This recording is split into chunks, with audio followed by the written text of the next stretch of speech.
AJPI, association d'assurés engagés et responsables, présente Sud Radio, le grand matin week-end, la force de l'engagement. Muriel Réus. Bonjour Muriel Réus. Bonjour Jean-Marie. Chaque dimanche, vous donnez la parole sur Sud Radio à une personnalité engagée dans la vie de la cité. Aujourd'hui, ce sera votre invitée Marine Van Schoenbeck, présidente de Thanks for Nothing. Nous parlons, Muriel Réus, de la responsabilité sociale de l'art contemporain aujourd'hui.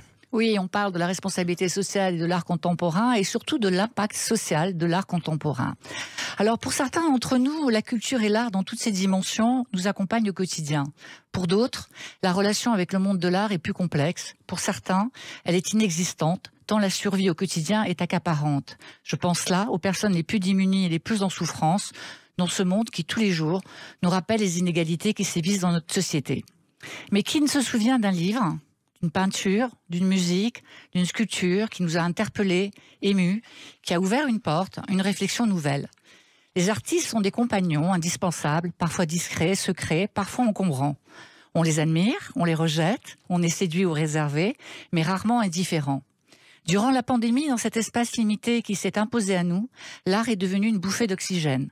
La musique, la littérature, la danse, la peinture, le cinéma ont été des bouées de sauvetage.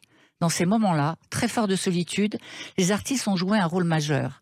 Ils ont recréé pour nous et avec nous l'espace de liberté et de respiration qui nous a fait tenir.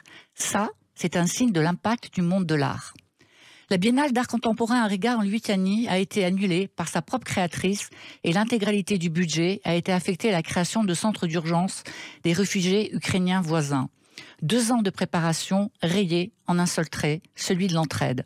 Cette décision, c'est la force de la solidarité du monde de l'art, une solidarité qui va compter encore plus dans les jours sombres qui s'annoncent. Sur le droit à disposer de son propre corps, la mobilisation des artistes est majeure.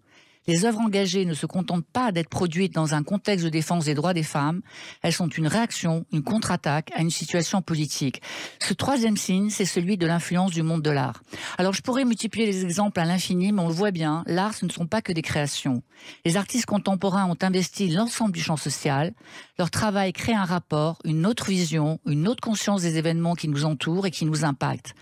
Ils ont la capacité merveilleuse à apporter la lumière, à mobiliser, à sensibiliser, à créer une conscience utile. Cette conscience que nous pouvons transformer en engagement. Et cet engagement, mon invité aujourd'hui, on a fait son quotidien au sein de l'association Thanks for Nothing.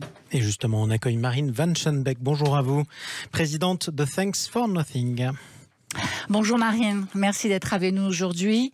Alors en 2017, vous co-créez avec un collectif de femmes, toutes expertes du monde de l'art, l'association Thanks for Nothing, qu'on pourrait traduire en français par Merci pour rien, merci pour tout, qui rassemble les acteurs du monde de l'art et qui a pour mission de monter des projets artistiques et solidaires ayant un impact concret sur la société. Alors Marine, comment peut-on monter des projets avec le monde de l'art et plus particulièrement avec le monde de l'art contemporain qui peut paraître un peu obscur pour certains, et comment ces projets peuvent-ils avoir un impact social ?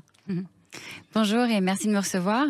Alors oui, cette association, on l'a créée il y a maintenant 5 ans avec un collectif de femmes. On est toutes expertes du monde de l'art contemporain. On a travaillé dans des musées, des fondations, des galeries.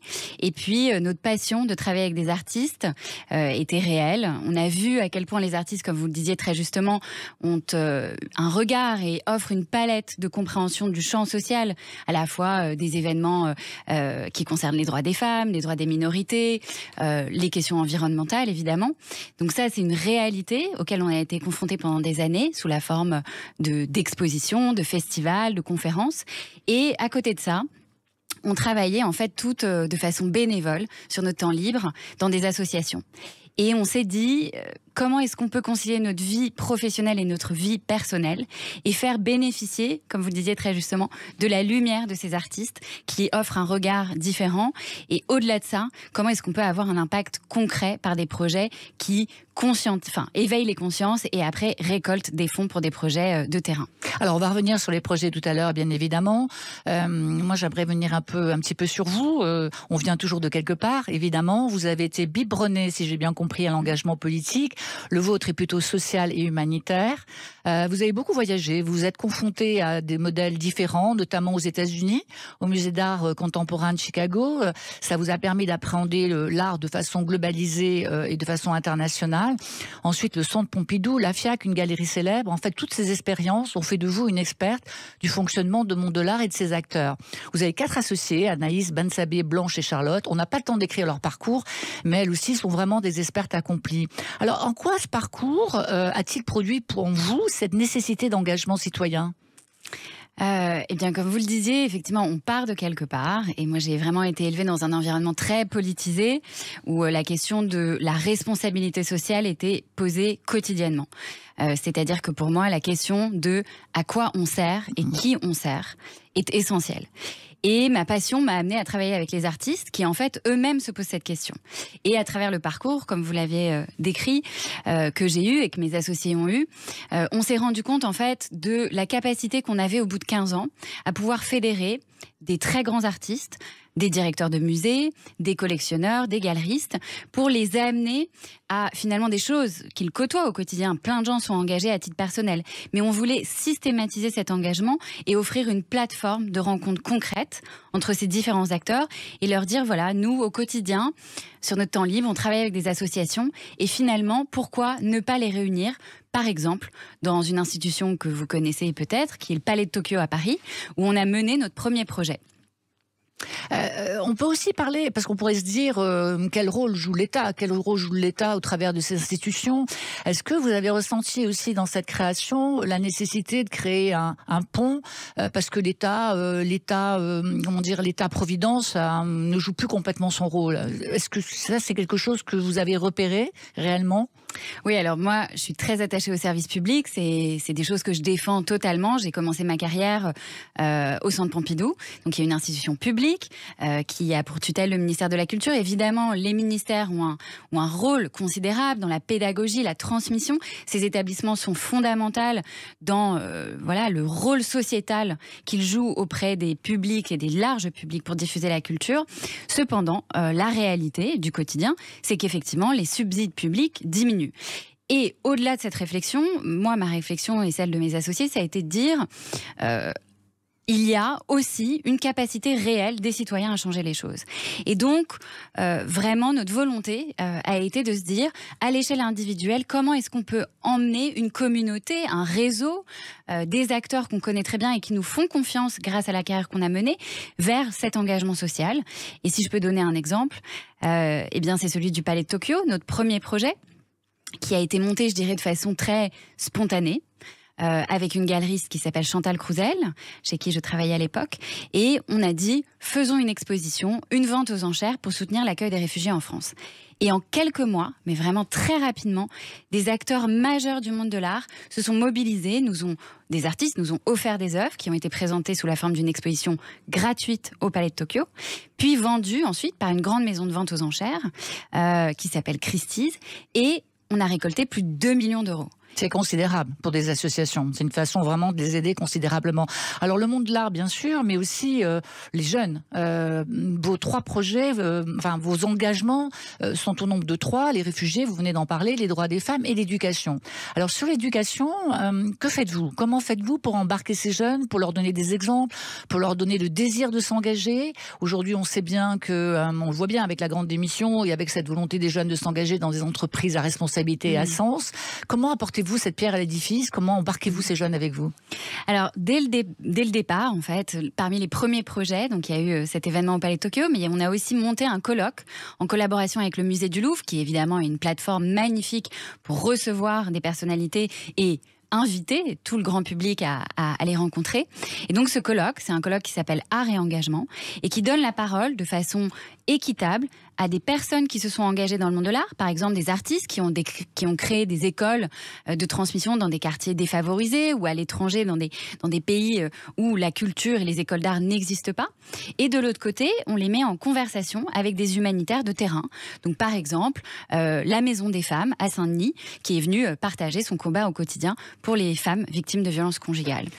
Oui, parce que ce qui est très important de comprendre dans votre démarche, c'est qu'il y a bien sûr le monde de l'art, il y a bien sûr les projets que vous montez, mais systématiquement, il y a une association à vos côtés. Exactement. C'est-à-dire qu'un projet n'est monté qu'en fonction du contexte dans lequel il existe, mais aussi en fonction d'une association avec qui vous vous associez. C'est bien cela. Exactement, c'est vraiment de créer un dialogue concret et c'est vraiment pour ça qu'on a monté cette structure parce qu'il n'existait pas de point de rencontre à égalité, au même niveau, entre la voix des artistes et la voix des associations. Alors vous avez réussi à embarquer tout l'écosystème de l'art contemporain à vos côtés, c'est quand même une énorme réussite.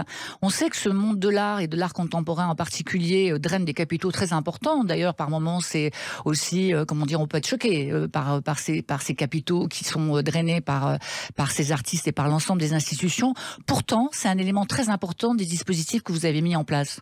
Oui, alors en effet, il y a un pan du monde de l'art qui est le pan public, représenté par les musées, et de l'autre côté, il y a le marché de l'art, avec les galeries, les foires d'art, les maisons de vente, où on vend en fait le monde de l'art.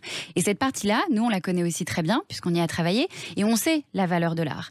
Et à chaque fois, puisque ça a été notre métier pendant longtemps, dans nos projets, on essaie de soutenir concrètement une association financièrement. Et donc finalement, on utilise tout ce qu'on a appris dans le marché de l'art et dans la vente d'œuvres d'art pour monter, par exemple, des ventes aux enchères caritatives.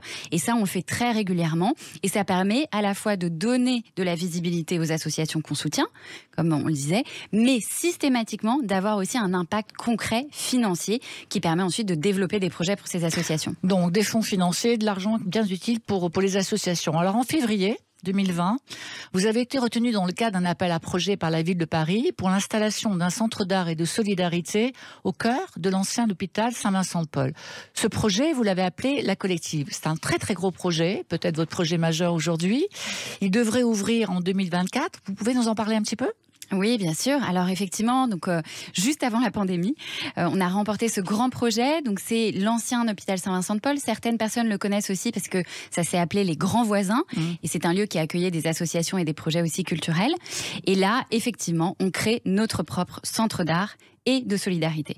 Et j'insiste sur « et solidarité » parce qu'aujourd'hui, les centres d'art, parfois, ne se nomment pas centres d'art et de solidarité. Or, nous, on aura 4000 m², dont 2000 m² dédiés à la programmation d'expositions, des résidences d'artistes, des conférences, des projections de films, et 2000 m², donc c'est vraiment à égalité, et ça, c'est un point hyper important pour nous, 2000 m² dédiés à des associations comme Emmaüs Solidarité, Make Sense ou les Refugee Food, qui va tenir, par exemple, notre restaurant solidaire. Un très, très, très beau projet. On se réjouit qu'il naisse bientôt, que vous ne rencontriez pas des difficultés pour qu'il aboutisse et de vous y retrouver. Merci Marine pour cette présence à nos côtés ce matin et pour avoir aussi bien raconté l'influence et l'impact de l'art contemporain. Et je rappelle, Marine Van Schanbeck, que vous êtes présidente de Thanks for Nothing. Merci à vous d'être venue sur Sud Radio. Chaque semaine d'ailleurs, Muriel termine par un engagement culturel. C'était le moment d'en choisir un. Effectivement, Muriel Reus. Alors ce matin, je vous propose d'aller voir l'exposition du photographe documentaire britannique Martin Spar, qui se tient en ce moment à la Galerie Magnum à Paris.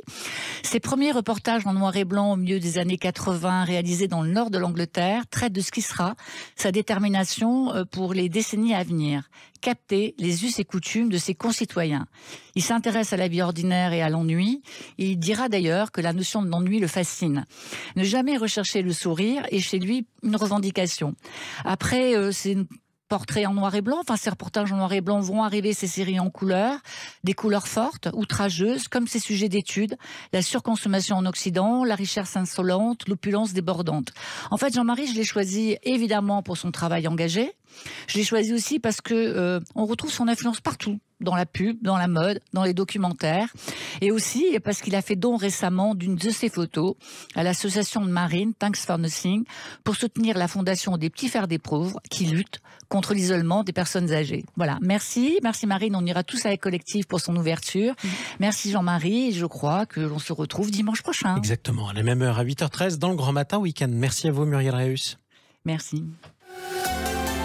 Sud Radio, le Grand Matin Week-end, la force de l'engagement, Muriel Reus. Avec AGP, association d'assurés engagés et responsables.